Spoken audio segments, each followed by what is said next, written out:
First Aaliyah, now Romeo must die. I know I got angels watching me from the other side. Till next time, enjoy, y'all. This is Fame and Fate, and today we're telling the story of Merlin Santana. Merlin's life started out complicated due to being born prematurely. The doctors didn't expect him to survive, but he did, and his family called him a miracle baby. His name carried meaning from the start. Merlin was named after Merlin the magician.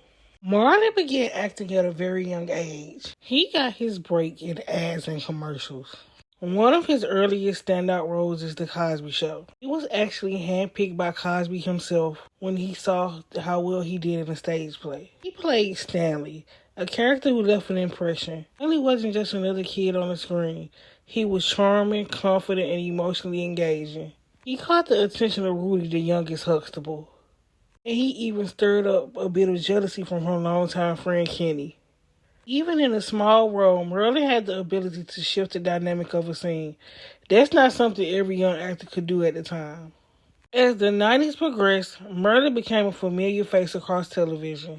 He appeared on Hanging with Mr. Cooper, Sister Sister, NYPD Blue, even had a few short-lived sitcoms. One was titled Getting By, where he reunited with Deion Richmond from The Cosby Show.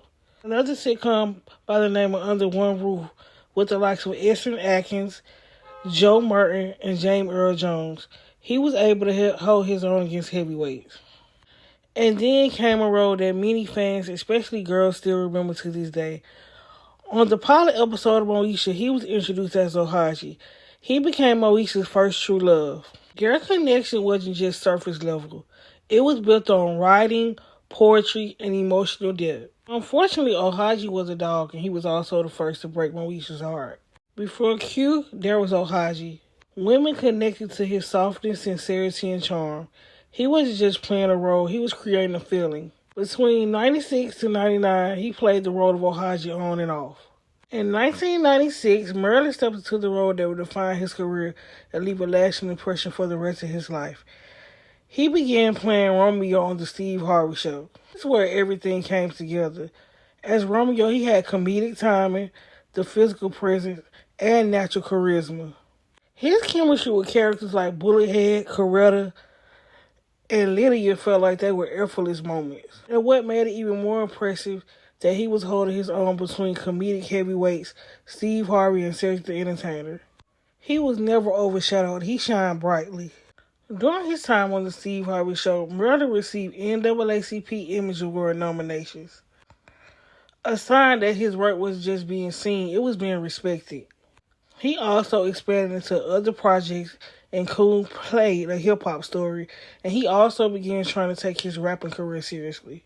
Everything pointed to growth, but outside of television, life wasn't one-dimensional. Merlin maintained connections to people from his past, including a street game known as YTC, where he grew up with, and advertising his old environment. Places and things he did didn't always reflect the life he was building and showing on television. And he hung around was in serious criminal activity, like kidnapping, drugs, violence, and murder. And according to people who knew him, there were layers to Marlin. Some like Omar Good acknowledged he had a side that wasn't always visible publicly, but he definitely had a street side. Others like Steve Harvey described him as hard-headed but also respectful, grounded, and easy to work with. Both could be true at the same time. People aren't always one thing. They're a combination of where they're from and where they're trying to go. We have to always remember that. Also, it was reported that once Steve Harvey ended, it was very hard for Merlin, and he suffered from deep depression, being that he wasn't getting as many roles as he liked in his early years of his career, so he was suffering pretty badly. November 2002, Merlin had an encounter that would change his life forever. Merlin was spending time with his best friend, Brandon Adams. He's known for guest starring in shows like Sister Sister, A Different World, and Fresh Prince. He's also known for movies like Sandlot, Mighty Ducks, and The People Under the Stairs. Ironically, he also starred on Moesha as her boyfriend Aaron in the latter years. During that time, they met a few women and they began socializing. One of those individuals was a teenage girl. According to the reports, Merlin was not aware of her age at the time. It was also stated that once he found out about her age, he cut all ties with her. They didn't have a sexual relationship or anything. They were just cool, but he didn't like the idea of hanging with underage girls. In the days that followed, things escalated quickly. The young lady went to her boyfriend and told him that Merlin had made sexual advances at her and tried to sexually assault her. Before the truth surfaced, the situation had already taken a dangerous turn. People reacted, and unfortunately, Merlin was targeted and he died at the age of 26 years old.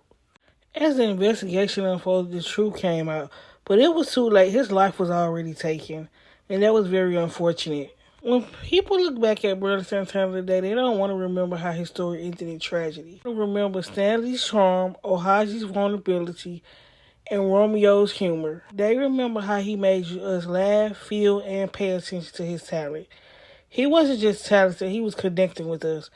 Also, I want to put out there that he also left a daughter behind by the name of Merlin Santana. And that's just very unfortunate that she didn't get a chance to live with her father. Some people are remembered for what they accomplished. Others are remembered for what they were becoming. This was fame and fate, where the rise is real, the future is forming, but the story ends before the entertainer gets a chance to finish it.